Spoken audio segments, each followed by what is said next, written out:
গ্রামের শেষ প্রান্তে একটা গাছ ছিল। গাছটা এত পুরনো যে কেউ জানে না কে লাগিয়েছিল।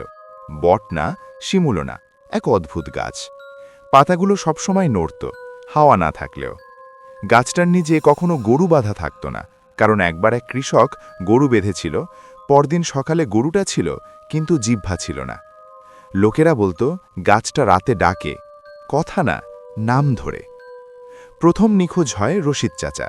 সে সন্ধ্যায় গাছটার পাশ দিয়ে বাড়ি ফিরছিল। রাতে বাড়ি পৌঁছায়নি। 3 দিন পর লোকজন গাছটার কাছে খুঁজে পায় রশিদ চাচার লুঙ্গি, কিন্তু শরীর নেই। লুঙ্গিটা ঝুলছিল ডালের ভেতর থেকে বেরিয়ে আসা হাতের ওপর। হাতটা শুকনো, ছাল দিয়ে ঢাকা, ঠিক যেন গাছই হাত বানিয়েছে।